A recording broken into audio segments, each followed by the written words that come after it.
wabarakatuh. Perkenalkan, nama saya Debita Hayu Widyarini dengan NPM 25862060028, nomor absen 09 dari kelas 1B. Pada kesempatan ini, saya akan membahas sebuah kasus kriminal yang cukup memprihatinkan, yaitu kasus begal yang menimpa seorang pelajar di Kabupaten Trenggalek. Kasus ini menjadi perhatian publik karena tidak hanya melibatkan kekerasan dan perampasan harta benda, tetapi juga penyalahgunaan identitas aparat kepolisian oleh pelaku untuk menakut-nakuti korban. Pembahasan ini penting karena menunjukkan bahwa kejahatan bisa terjadi pada siapa saja, bahkan kepada pelajar yang masih berusia sangat muda. Melalui penjelasan ini, kita akan melihat kasus tersebut dari berbagai sudut pandang, melalui dari peristiwa, korban, modus operandi, hingga dampak sosial yang ditimbulkan. Dengan begitu, diharapkan kita dapat mengambil pelajaran dan meningkatkan kewaspadaan dalam kehidupan sehari-hari. Pada poin peristiwa. Peristiwa pembegalan ini terjadi pada Rabu 8 Oktober 2025 sekitar pukul 13.00 waktu Indonesia Barat di Jalan Trenggalek Panggul, Desa Cakul, Kecamatan Dongko, Kabupaten Trenggalek. Lokasi tersebut merupakan salah satu jalur penghubung antar wilayah yang cukup sering dilalui masyarakat, namun memiliki karakteristik jalan yang panjang, berkelok pada jam-jam tertentu relatif sepi dari aktivitas warga. Pada saat kejadian, kondisi lingkungan sekitar tidak terlalu ramai. Aktivitas masyarakat di sekitar jalan tersebut terbilang minim, sehingga pengawasan sosial juga rendah. Situasi ini dimanfaatkan oleh pelaku untuk melancarkan aksinya tanpa banyak saksi. Keadaan jalan yang sepi membuat korban tidak memiliki banyak pilihan untuk meminta pertolongan ketika situasi mulai mengancam. Korban saat itu baru saja pulang sekolah dan melintas jalan tersebut seorang diri dengan sepeda motor.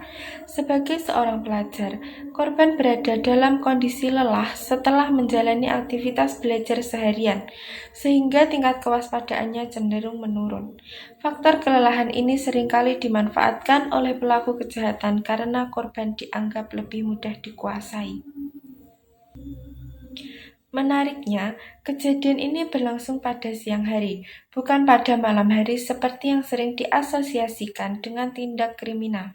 Hal ini menunjukkan bahwa kejahatan tidak mengenal waktu. Pelaku justru memanfaatkan jam siang ketika banyak orang beranggapan situasi aman, sehingga korban cenderung lengah dan tidak terlalu waspada. Peristiwa ini juga memperlihatkan bahwa pelaku telah memperhitungkan lokasi dan waktu dengan cukup matang.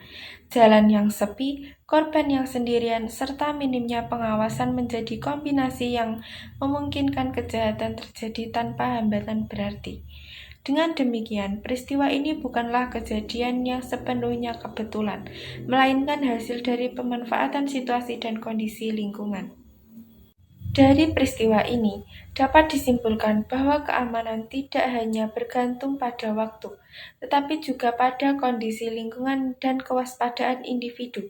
Kasus ini menjadi peringatan bahwa jalan sepi, meskipun dilalui pada siang hari, tetap memiliki potensi risiko yang tinggi, terutama bagi pelajar dan kelompok rentan lainnya.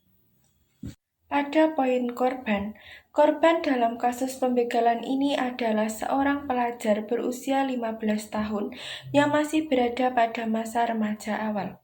Pada usia tersebut, seseorang masih berada dalam tahap perkembangan mental dan emosional sehingga belum sepenuhnya mampu menghadapi tekanan, ancaman, atau situasi darurat yang berisiko tinggi. Hal ini menjadikan pelajar sebagai kelompok yang sangat rentan menjadi sasaran tindak kejahatan. Pada saat kejadian, korban sedang dalam perjalanan pulang sekolah menggunakan sepeda motor. Aktivitas pulang sekolah merupakan rutinitas harian yang biasa dilakukan, sehingga korban tidak memiliki kecurigaan bahwa dirinya akan menjadi target kejahatan. Kondisi ini menunjukkan bahwa pelaku memanfaatkan momen keseharian korban yang dianggap aman dan wajar. Akibat kejadian tersebut, korban mengalami kerugian materi berupa sepeda motor dan telepon genggam. Bagi seorang pelajar, Kehilangan barang-barang tersebut bukan sekedar kehilangan benda, tetapi juga kehilangan sarana pendukung aktivitas sehari-hari. Sepeda motor digunakan sebagai alat transportasi ke sekolah, sementara telepon genggam berfungsi sebagai alat komunikasi dengan orang tua dan media pendukung pembelajaran. Selain kerugian materi, dampak yang paling serius dialami korban adalah trauma psikologis. Korban mengalami rasa takut yang mendalam akibat intimidasi dan ancaman yang dilakukan oleh pelaku. Pengalaman dihadapkan pada sosok dewasa yang mengaku sebagai aparat hukum dapat menimbulkan tekanan mental yang kuat, terutama bagi anak di bawah umur. Trauma ini dapat memunculkan berbagai reaksi psikologis, seperti kecemasan berlebihan, rasa tidak aman saat berada di jalan, serta ketakutan untuk bepergian sendiri.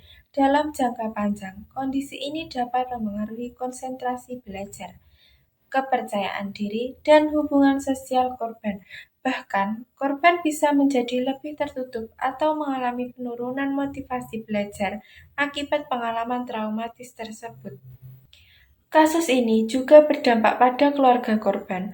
Orang tua dan keluarga besar mengalami kekhawatiran yang mendalam terhadap keselamatan anak, serta rasa bersalah karena tidak dapat memberikan perlindungan secara langsung.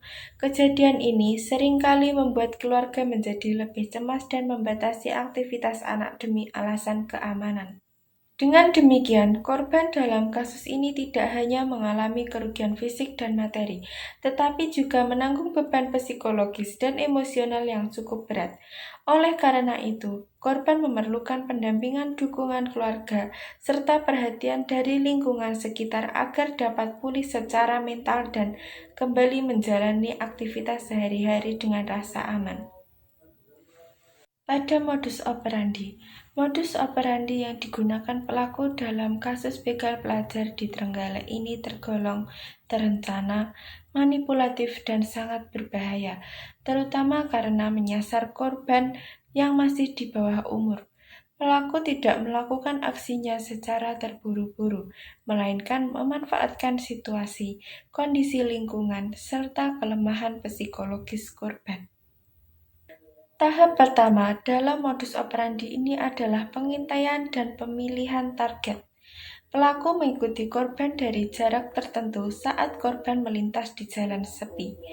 Korban yang mengendarai sepeda motor, seorang diri dianggap sebagai sasaran yang mudah karena tidak memiliki pendamping dan berada dalam posisi yang rentan. Pemilihan lokasi yang sepi menunjukkan bahwa pelaku memahami pentingnya meminimalkan kemungkinan adanya saksi. Tahap berikutnya adalah penghentian korban dengan alasan tertentu.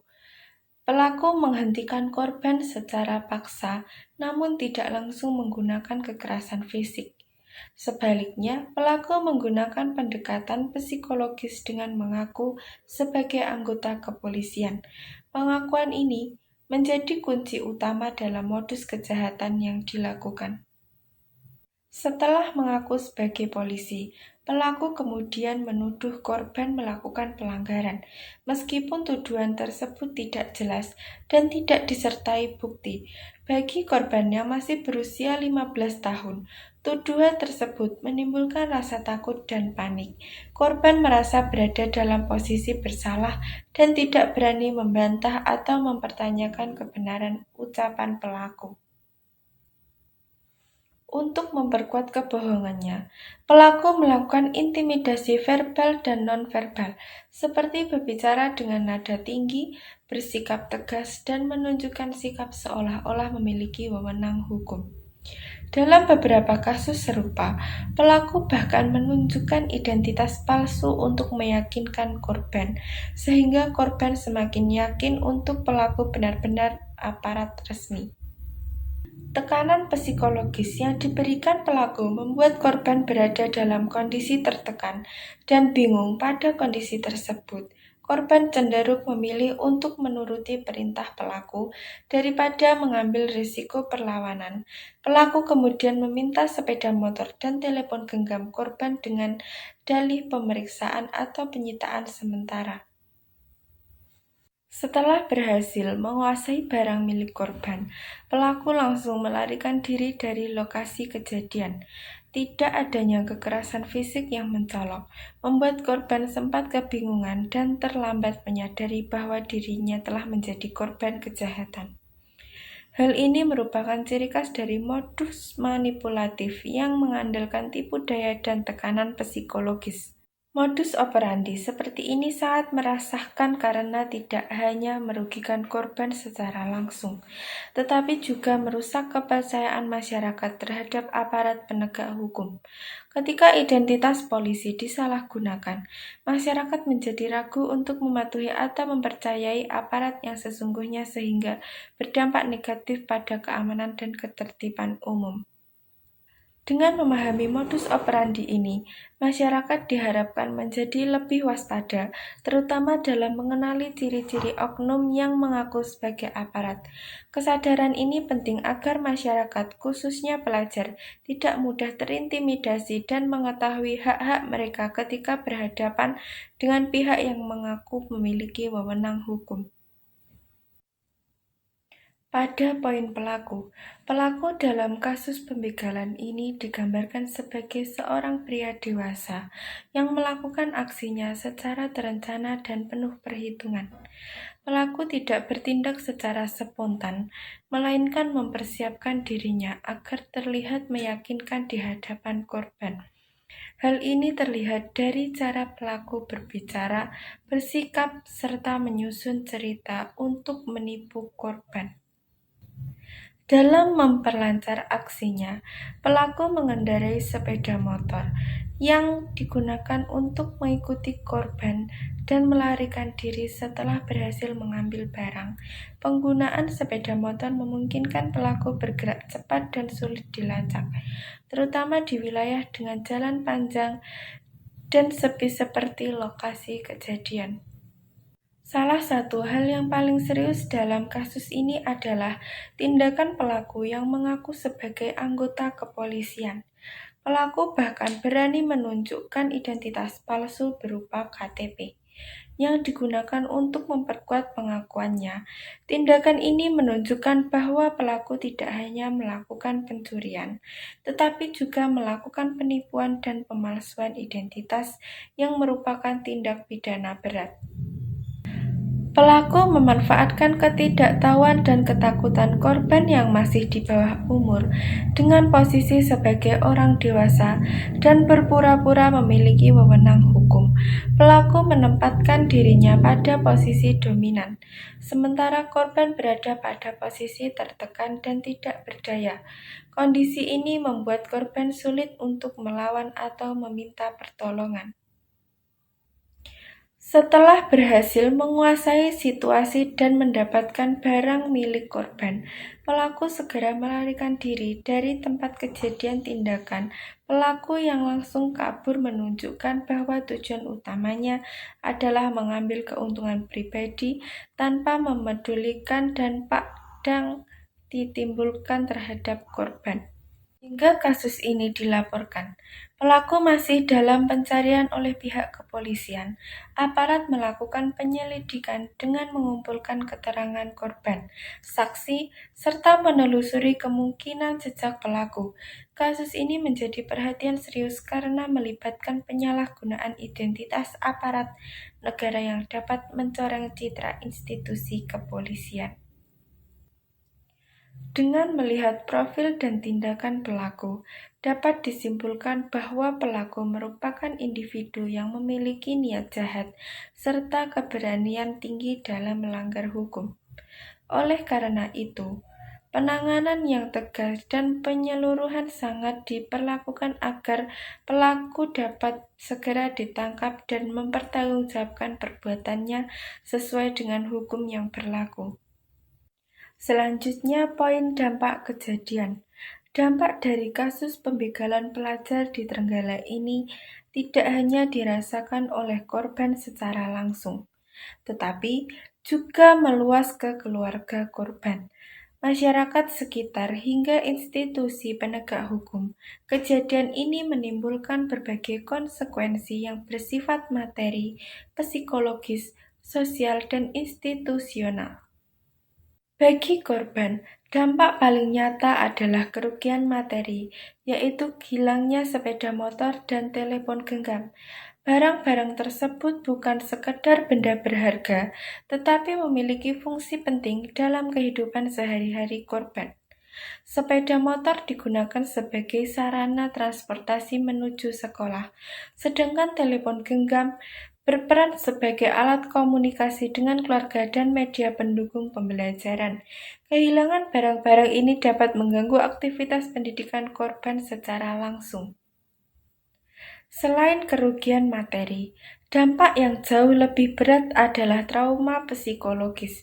Korban mengalami tekanan mental akibat intimidasi yang dilakukan pelaku.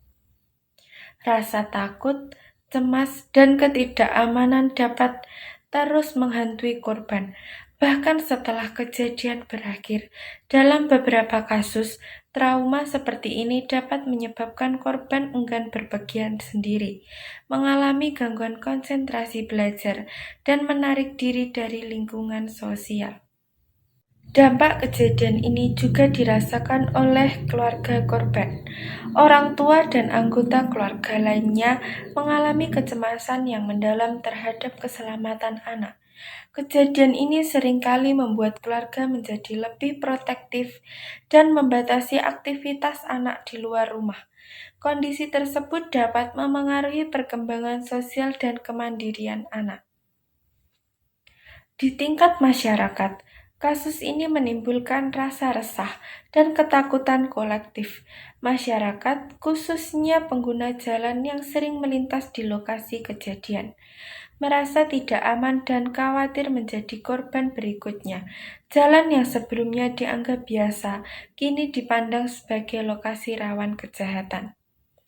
Dampak yang sangat serius juga terjadi pada kepercayaan publik terhadap penegak hukum. Penyalahgunaan identitas polisi oleh pelaku membuat masyarakat menjadi ragu dan was-was ketika berhadapan dengan oknum yang mengaku sebagai aparat.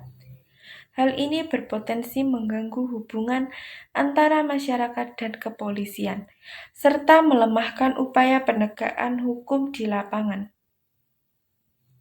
Jika ditangani dengan tegas dan transparan, dampak ini berkembang menjadi ketidakkepercayaan yang lebih luas terhadap sistem keamanan.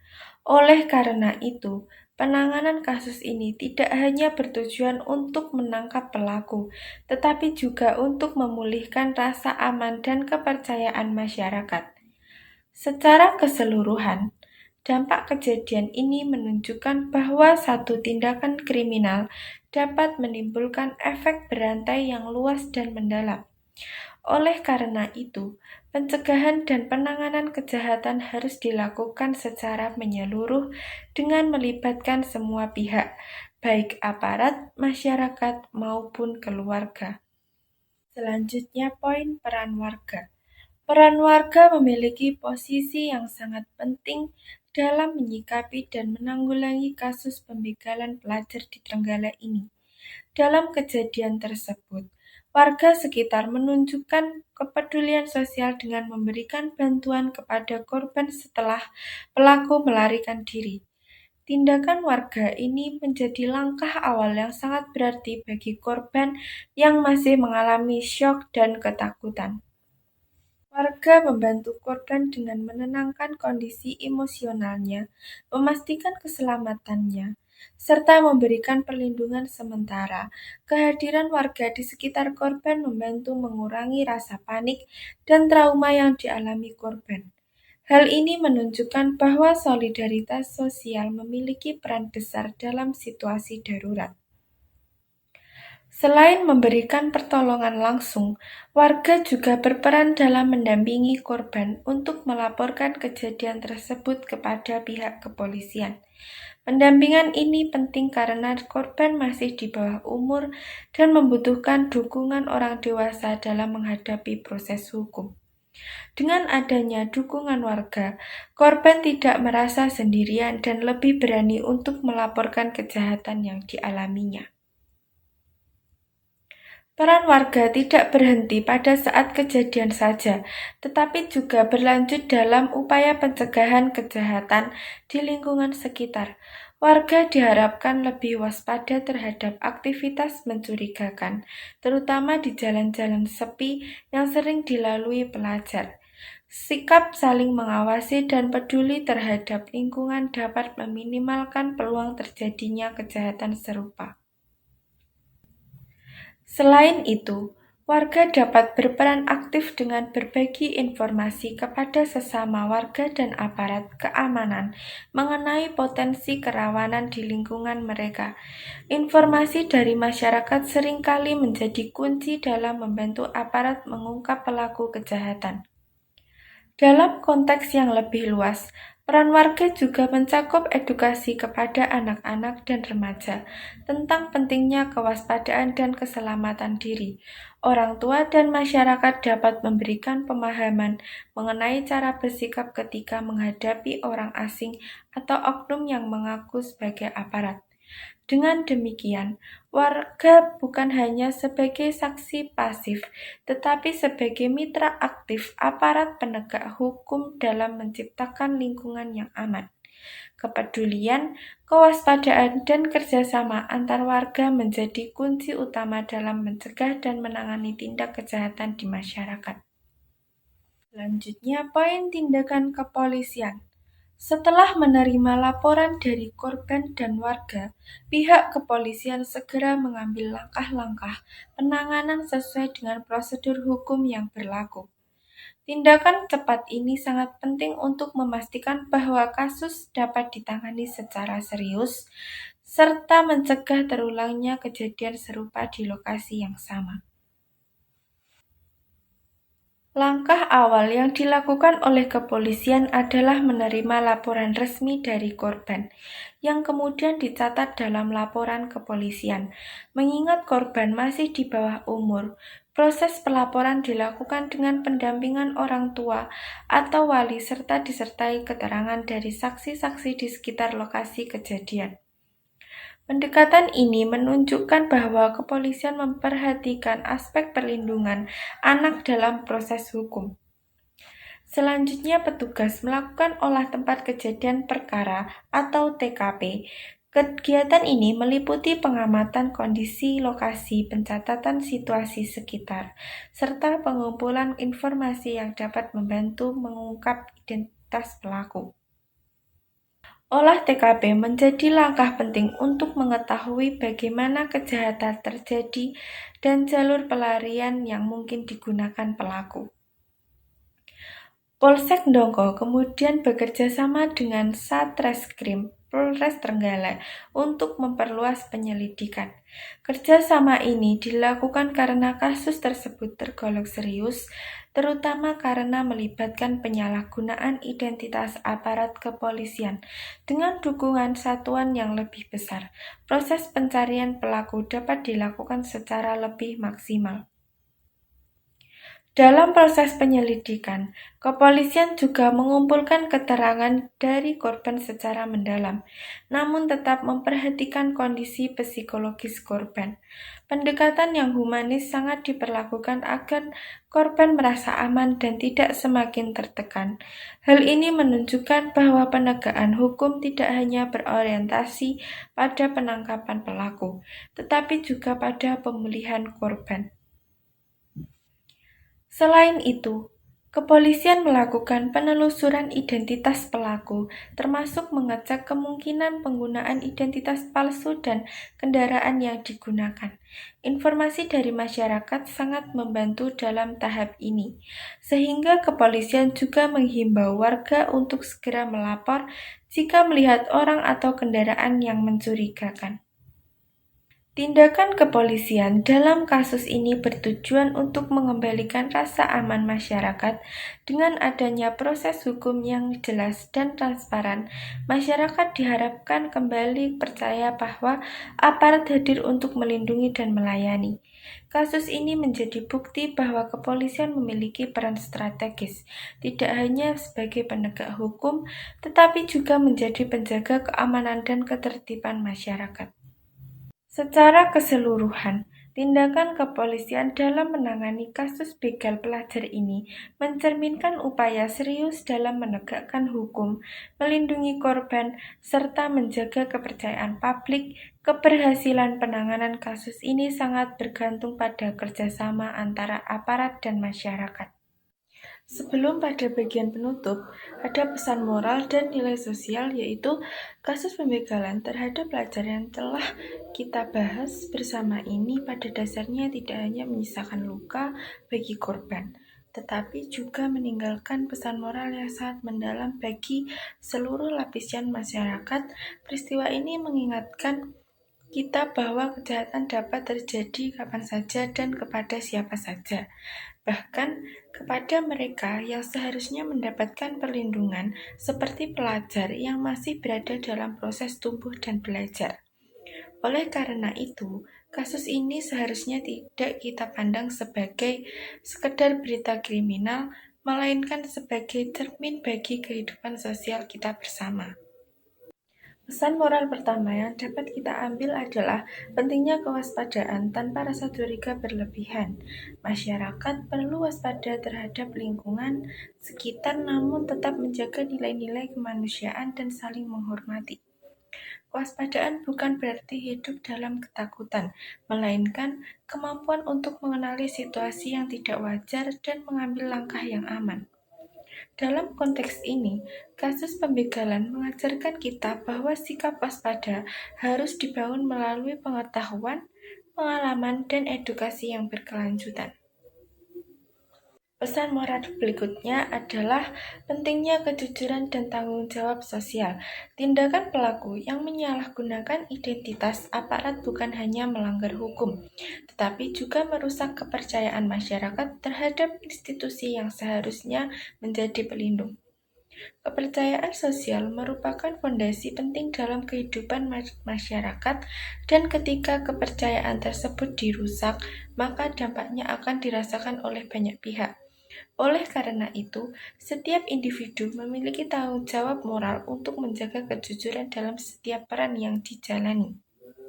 Selain itu, kasus ini juga mengajarkan nilai kepedulian dan empati terhadap sesama. Ketika korban mengalami kejadian traumatis, kehadiran orang-orang di sekitarnya yang memberikan bantuan, dukungan, dan perhatian menjadi sangat berarti. Kepedulian sosial tidak selalu diwujudkan dalam tindakan besar, tetapi bisa dimulai dari hal sederhana, seperti membantu korban, melaporkan kepada pihak berwenang, atau memberikan dukungan moral. Sikap empati inilah yang mampu memperkuat ikatan sosial dan menciptakan rasa aman dalam masyarakat. Pesan moral lainnya adalah pentingnya peran bersama dalam menjaga keamanan lingkungan. Keamanan bukanlah tanggung jawab aparat semata, melainkan hasil dari kerjasama antara masyarakat, keluarga, sekolah, dan pemerintah. Ketika setiap pihak menjalankan perannya dengan baik, potensi terjadinya kejahatan dapat diminimalkan. Kasus ini menjadi pengingat bahwa sikap apatis dan ketidakpedulian terhadap lingkungan sekitar justru dapat membuka peluang terjadinya tindak kejahatan. Bagi pelajar dan generasi muda, pesan moral dari kasus ini adalah pentingnya keberanian untuk melindungi diri sendiri. Keberanian ini bukan berarti melawan secara fisik, tetapi berani berpikir kritis, bertanya, dan mencari bantuan ketika menghadapi situasi yang mencurigakan. Pelajar perlu memahami bahwa mereka memiliki hak untuk merasa aman dan dilindungi, serta tidak boleh merasa takut untuk melapor jika mengalami kejadian yang tidak menyenangkan.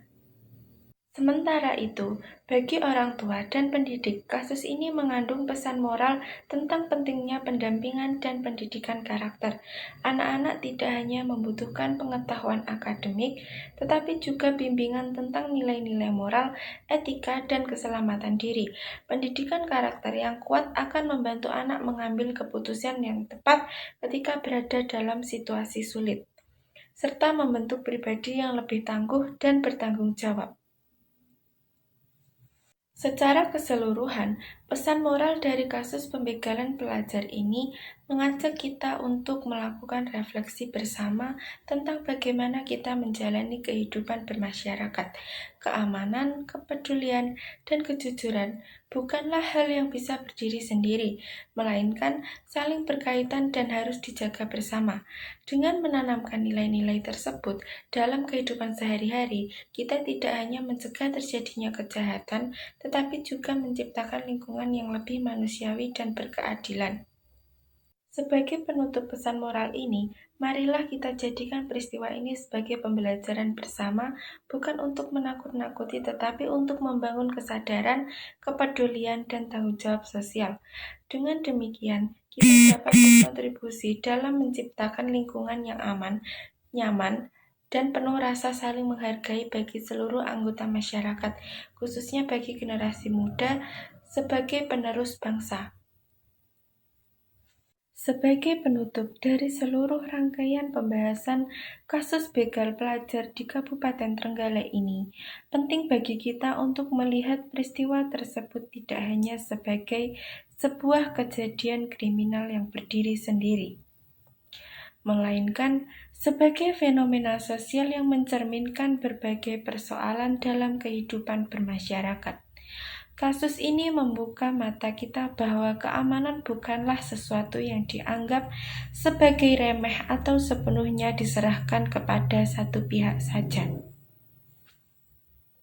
Kasus ini menunjukkan bahwa pelajar sebagai generasi muda berada pada posisi yang sangat rentan. Mereka seringkali belum memiliki pengalaman, keberanian, serta pemahaman hukum yang memadai untuk menghadapi situasi berbahaya. Ketika pelaku memanfaatkan identitas palsu sebagai aparat, korban berada pada posisi yang sangat lemah secara psikologis. Hal ini menjadi pengingat bagi kita semua bahwa perlindungan terhadap anak dan remaja harus menjadi prioritas bersama. Dari sisi peristiwa dan modus operandi, kita belajar bahwa kejahatan berkembang seiring dengan kecerdikan pelaku. Kejahatan tidak selalu dilakukan dengan kekerasan fisik, tetapi seringkali melalui tekanan psikologis, tipu daya, dan manipulasi rasa takut. Oleh karena itu, kewaspadaan tidak cukup hanya mengandalkan insting, tetapi juga membutuhkan pengetahuan dan edukasi yang memadai. Dampak yang ditimbulkan oleh kasus ini pun sangat luas. Korban tidak hanya kehilangan harta benda, tetapi juga mengalami luka batin dan trauma yang dapat memengaruhi masa depan mereka. Keluarga korban hidup dalam kecemasan, masyarakat menjadi resah, dan kepercayaan publik terhadap aparat penegak hukum dapat terganggu akibat ulah oknum yang menyalahgunakan identitas polisi. Namun, di balik peristiwa yang memprihatinkan ini, kita juga melihat nilai-nilai positif dalam kehidupan sosial, seperti kepedulian, keluarga yang menolong korban, dan kesigapan kepolisian dalam menangani laporan. Hal ini menunjukkan bahwa ketika masyarakat dan aparat saling bekerja sama, keamanan dan ketertiban dapat tetap terjaga. Kasus ini seharusnya menjadi momentum bagi semua pihak untuk melakukan evaluasi dan perbaikan. Sekolah dapat berperan dalam memberikan edukasi tentang keselamatan diri dan pemahaman hukum dasar bagi pelajar. Keluarga perlu meningkatkan komunikasi dan pengawasan terhadap aktivitas anak. Masyarakat harus memperkuat solidaritas dan kepedulian lingkungan. Sementara itu, aparat penegak hukum perlu terus meningkatkan profesionalisme, transparansi, dan pendekatan humanis agar kepercayaan masyarakat tetap terjaga. Lebih dari itu, kasus ini mengingatkan bahwa keamanan adalah tanggung jawab kolektif. Tidak ada satu pihak pun yang dapat bekerja sendiri dalam menciptakan lingkungan yang aman. Kejahatan dapat dicegah ketika ada kesadaran bersama, kepedulian sosial, dan keberanian untuk bertindak serta melapor. Sebagai penutup akhir, marilah kita menjadikan kasus begal pelajar ini sebagai pelajaran berharga, bukan untuk menumbuhkan rasa takut, tetapi untuk membangun kewaspadaan, kepedulian, dan tanggung jawab bersama. Dengan demikian, kita dapat menciptakan lingkungan yang lebih aman bagi generasi muda dan memastikan bahwa anak-anak dapat tumbuh dan belajar tanpa rasa takut. Semoga pembahasan ini dapat memberikan manfaat dan menambah wawasan bagi kita semua. Terima kasih atas perhatian dan kesediaan Anda untuk menyimak hingga akhir. Saya memohon maaf apabila ada salah kata.